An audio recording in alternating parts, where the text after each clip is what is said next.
scared anybody off yet, so let's see if I can do that now. I do want to thank Linda for putting this all together. I think she deserves a big one. She worked her First, I want to thank the Friends of the Library for sponsoring it, and if anybody doesn't know about the Friends of the Library and would like to, you can become a member for a very reasonable fee. Talk with Linda or Joyce back here, Joyce Smith. Happy to talk to you about it and give you all that information. But most of all, I want to thank all of you for coming, because it's an author's worst nightmare to show up at an event and have no one come.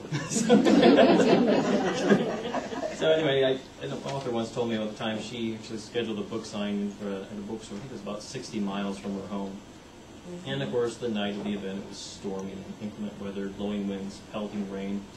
But being the dedicated type, got into her car, drove the 60 miles, pulled into the parking lot, and there were no cars there whatsoever. This doesn't look good at all. So she got up her car, went up, and on the front show window was a big sign that out of business. So I said, they had closed down and hadn't bothered to call and say, you know, you might not want to come, because we're not going to be here. So on a personal note, I have been at a library event a couple years ago where the only people in attendance were staff members.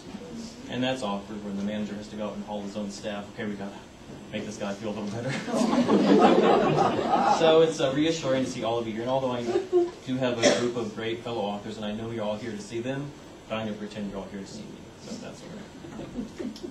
But although there is a brief introduction in the program that hopefully you all have, I want to start out by telling you a little bit more about myself. As Linda said, I did start writing about age of 12 and wasted no time in trying to get my work out there and available to the public. Turns out the public wasn't all that interested in me, so my parents' mailbox was soon stuffed with rejection slips.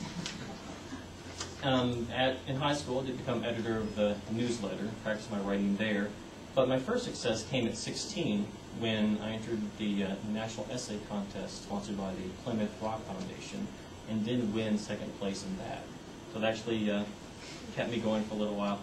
Went to college, editor of the campus newspaper, but other than writing that was involved with studies, I really didn't write that much in college, simply because my attention was being turned in another direction, and that was music. For quite a few years I had taken piano lessons, and because some people did say I had some affinity for the instrument, I began approaching the idea of a career in music, and before long was accepting some invitations to perform at dinner parties, social gatherings, and stuff like that. So things were going pretty well in that regard until I began having some pain in my right wrist, which was eventually diagnosed as carpal tunnel syndrome.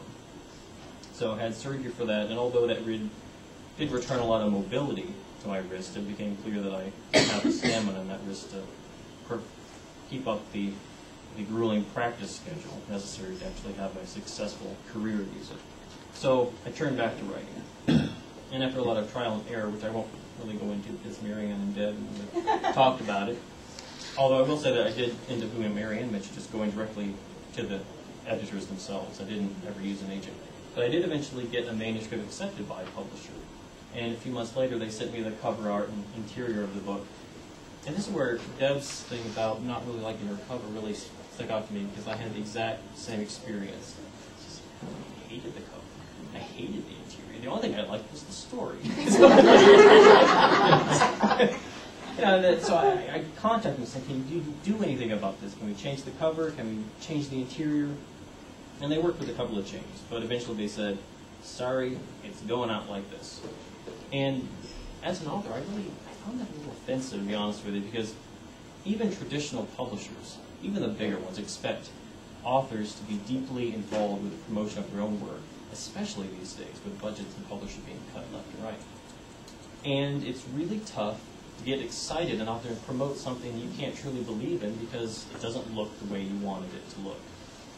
And after that experience, I began exploring the concept of independent publishing. And it really appealed to me, the idea that I could be in complete control of every aspect, not only the writing, of course, but cover design, interior design, and then the marketing after that. To me, that was really, really appealing. Now, I want to start out by saying that I'm not saying that independent publishing is the solution, because there are a lot of bad things about it, too. It's not for everyone. Frankly, I don't know that I would necessarily recommend it, because, first of all, it's a lot of work. You're on your own, and the deck is kind of stacked against you. There are some doors, frankly, that are going to be closed to you up front if somebody finds out that this is the route you're going. Personally, I think that's ridiculous. A book should stand on its own, not based on who put it out, but that's just kind of the mindset, which is breaking down somewhat now, but it does still exist. For example, over the past few years, independent publishing actually grown pretty dramatically, fueled by problems in the publishing industry at large, and the advent and growth and popularity of ebooks, and of course the increasing sophistication of printing techniques. For example, I did want to mention one new gadget that's come out recently. It's called the espresso book machine, which is, it's appeared in airports, bookstores, stuff like that, where it has access, I think now, to about 1 million titles at least. And as a consumer, you can go to this machine. It's probably a little smaller than the length of that table, a little higher. So it's, it's pretty fairly small for a machine considering what it does.